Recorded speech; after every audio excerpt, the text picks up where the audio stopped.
Hello guys, this is Roy69501. Welcome to my channel. Well, I want to apologize for my previous video. The thing is that my camera, the battery run out of power and I end up talking to myself. Well, I am talking to myself, but when I finish recording days when I realized that the camera had no more batteries. So my apologies for that. The comic I'm gonna display now, this is from 1992, and this is the comic book that I started reading that I'm almost over finished. It's an old crossover called Trinity #1, shiny color. So I'm going to show you some pages on the inside, so that I'm not to use the kind of used to already showing you some pages on the inside. Here it is. This is a crossover between Green Lantern, the Dark Star, and Legion. Oops. Oh, I'm going to put it here. Okay. Well,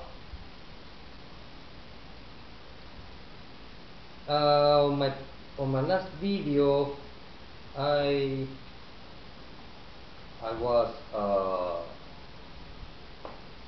was going to give you my reviews, not reviews, my thoughts about Huntress and Power Girl, issue #1.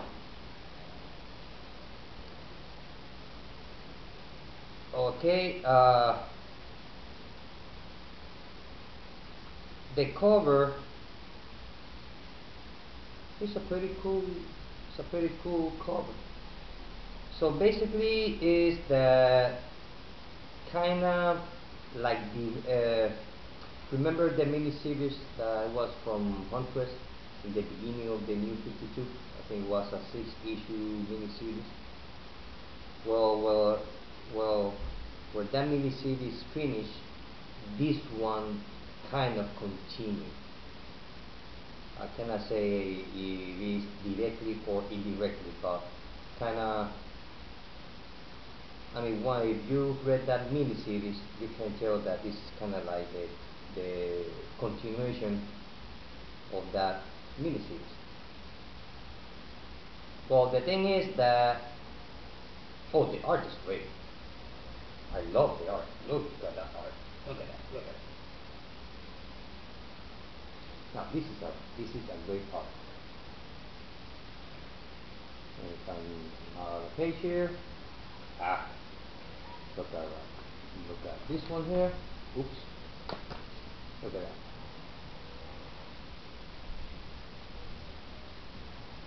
So the thing is that this is the issue where Power Girl, she gets her new outfit. So there is no more window. Damn. So the thing is that Supergirl and Robin, which happens to be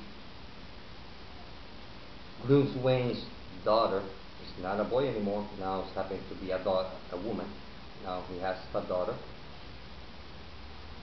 that moved from Earth 2. They were fighting somebody on Earth 2.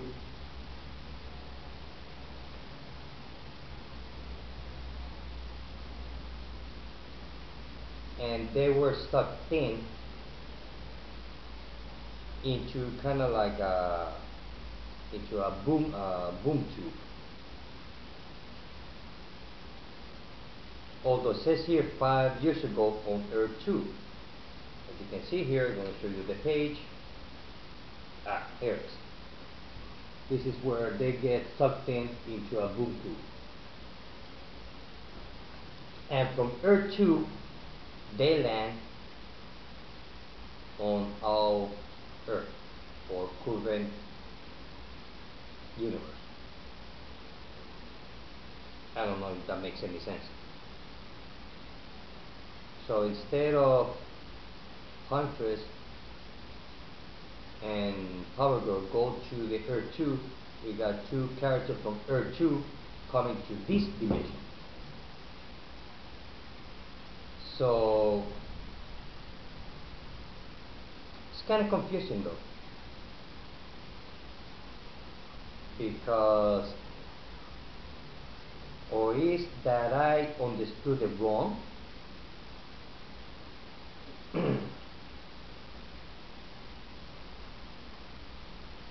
Because if Power Girl and Robin are on this universe,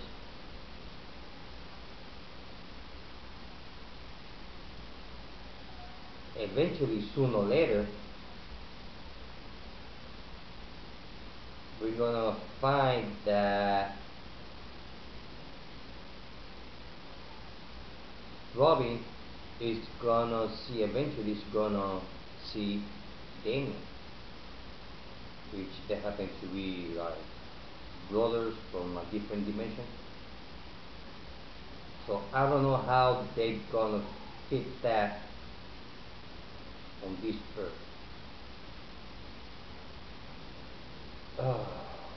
I mean, try to fit it on this universe, Earth 1. But yeah, let's just call it. Let's call it. I'm gonna call it that way. The universe that we are reading now, the New 52, is Earth 1. This one. And Earth 2 is another parallel dimension to our dimension. Kind of confusing. The story, it was good. It was interesting. I'm not gonna say that it's nothing to go wow. You need, like, I need to get this comic book. No. But overall, it's good. The art is fantastic. Although I think that they used two different artists here. Let me see. Look, just this happens to be George Perez. But the way that he draws, one thing I noticed is, look here. You can see Hunters and Power Girl. Now pay attention the way that is being drawn, all the details and everything. Now I'm going to show you the pages where there is Power Girl and Huntress.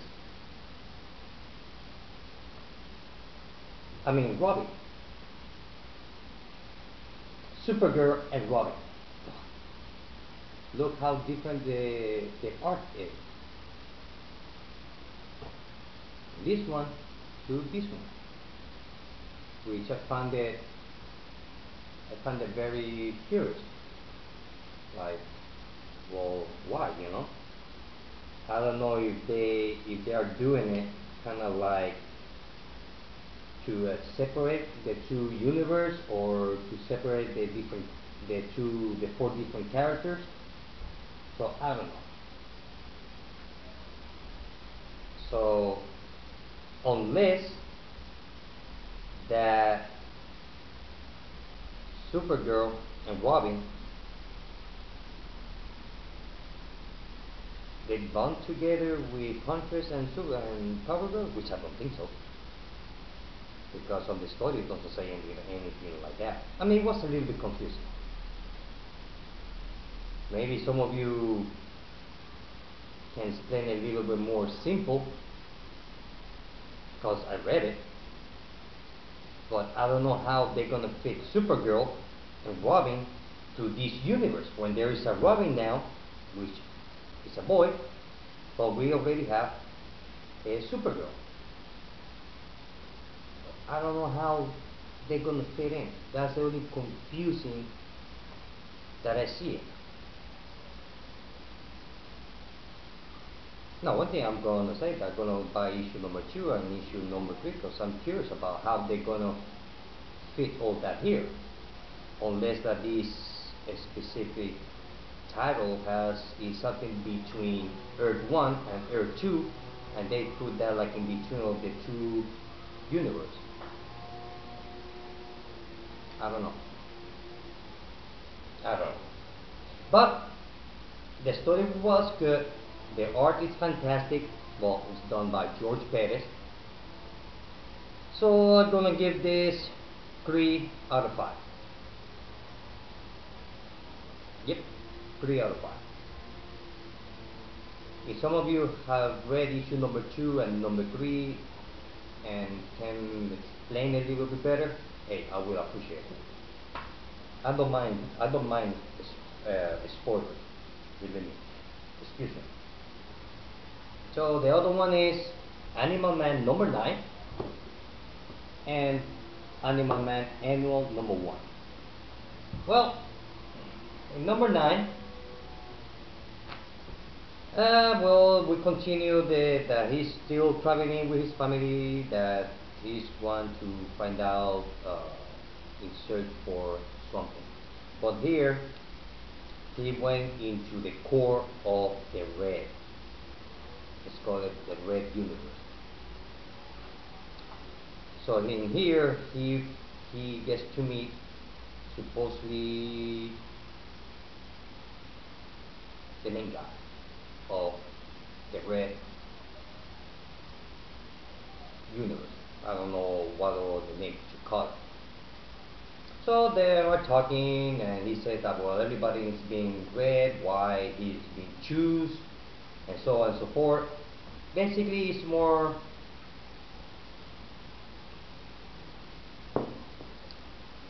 it's like they still giving you bits and pieces, and the art, forget it. Look at that. Look at that art. It's eye candy. And they start talking that he needs to go to understand what's going on. So he says, well, okay, so he's gonna take him to, because inside of the red universe there's like a cave that belongs to the rock inside of the red universe. Yeah. And well, his son is still being a pain in the ass.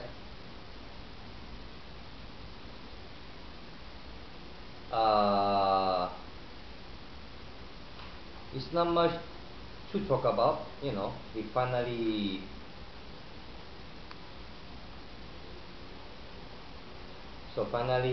he went to the journey with the other guy from the red to go to the rock cave inside of the red universe, which happened to be this one.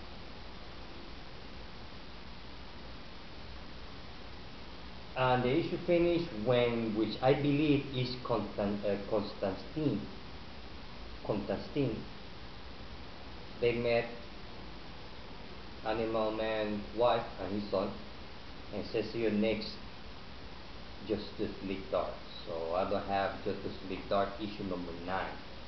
So I don't know if that was a small crossover or it's going to continue. So if some of you have read Justice League Dark number 9, or it is issue number 10, well, let me know if that's a continuation of this storyline. So story wise, you get to know a little bit more.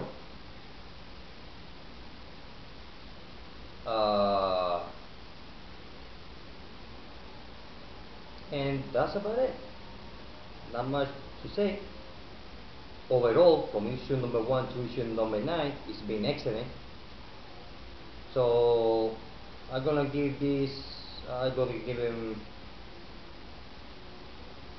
4 out of 5.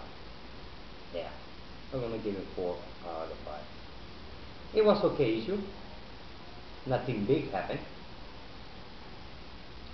So in Animal Man Annual number 1 here,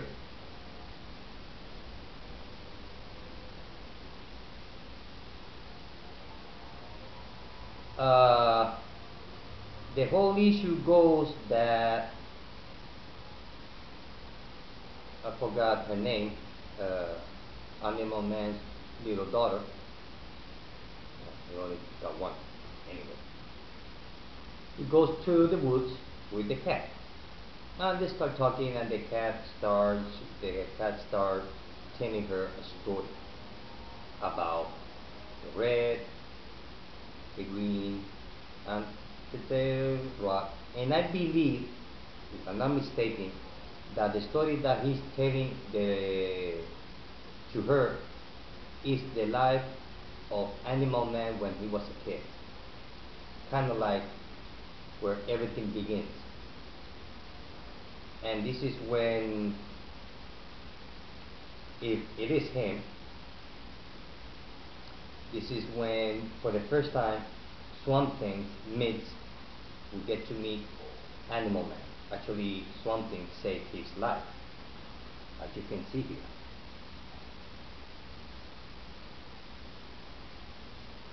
So basically, they start to talk each other. The whole issue goes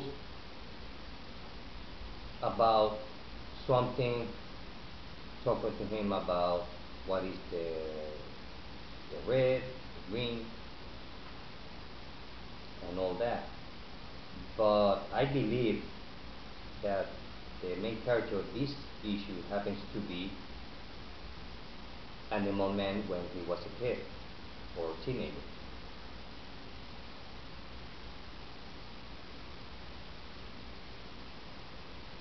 And I'm going to say that,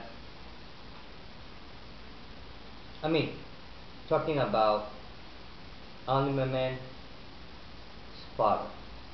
Yes, Animal Man's father.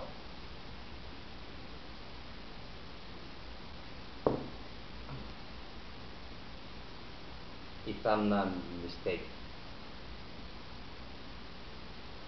So the whole issue goes that the cat is telling the little girl a story about her father when he was a child, and his father was, I believe, happened to be the first Animal Man. So that's basically, this is what it is. The art is excellent. Story wise, it was good. I really like it. I really like it. It was good. It was good. It was good. So I gave him 4 out of 5 because it was really good. So the last one that I got is Double H number 1. Well, Double H number 1 is, I guess everybody knows.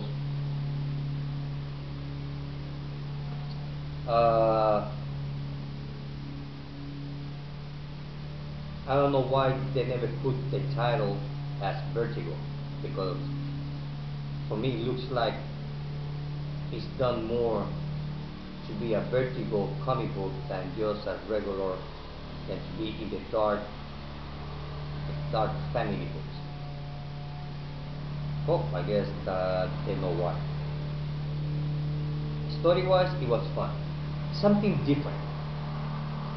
The thing about Diet H is that you don't get your regular superhero. Every time he goes to a phone booth, in Dial H, he turns himself into different superhero, randomly. And in this case, he turned into Smoke Chimney. The Smoke Chimney, which reminds me of Jim Carrey on Mask, if you ask me. So this is a completely different comic book. It's not this type of comic book or superheroes. It's kind of like he's on his own. Like if they wanted to make someday in the future they decide to make a crossover, I don't know how they can take this comic book and fit it to some other books, because the way that it's done is kind of to be unique. It's like this is their own universe. I mean, I don't know if they wish to make a crossover with Batman or Superman, Green Lantern. I don't know how they can fit on this book, because the way that it's done, it's kind of like it's unique. That's it. So it's completely different. The guy, well, he just like run out of luck. He smokes, drinks, eats.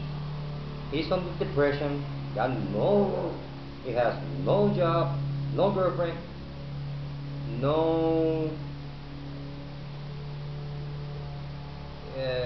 aspiration for the future. Kind of like he has like a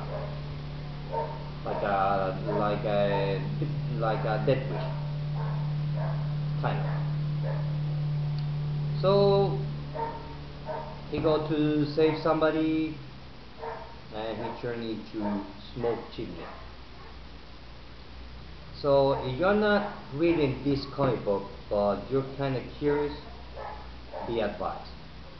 It's completely different comic book than the rest of the Marvel universe, including Vertigo. This is unique. I mean, this is unique.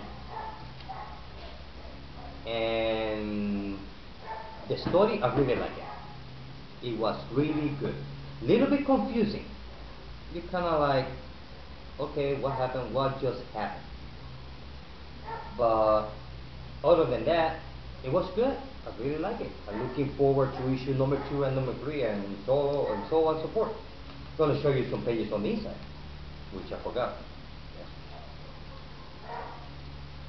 So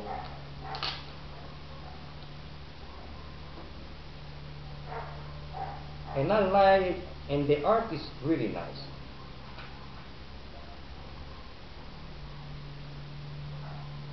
Look at that. And he smokes a lot. Actually, he smoked 2 cigarettes at a time. It's like he wanted to kill himself.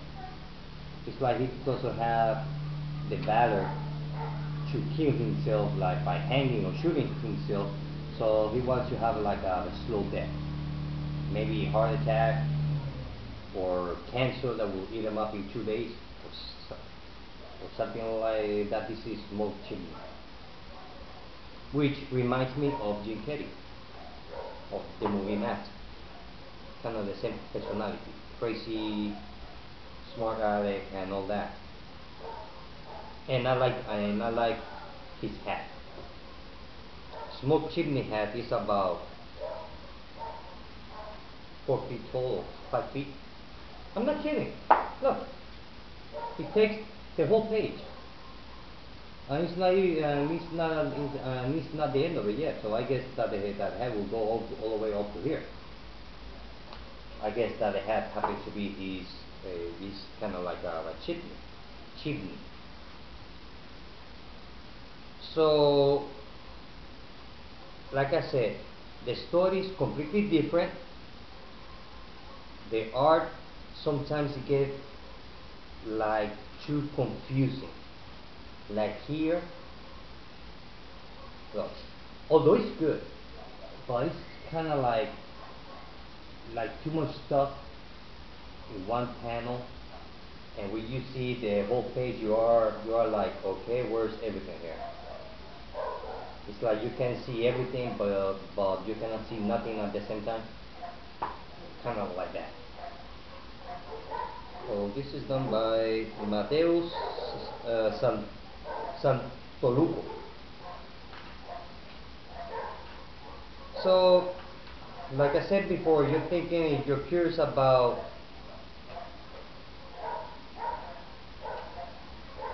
this book, You might like it. I mean, I like it. It's something completely different as the rest of the superhero books. Completely different in the whole sense of the word. So, I give this 4 out of 5. So, if you're interested, give it a try because you might like it. I thought I would not like it, and I like it. Well, guys, this is it. I still have a few more comic books to read. Maybe I will do it maybe on the weekend or next week. And I want to say welcome to a couple of new subscribers to my channel. I want to say welcome. I want to say thank you to everybody that have left some comments on my channel. I want to say thank you. And also, was going to say something.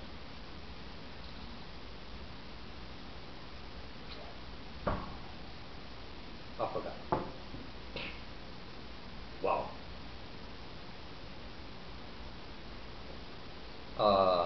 Well, that's it, guys. I hope that you liked the video. Till next time. Bye.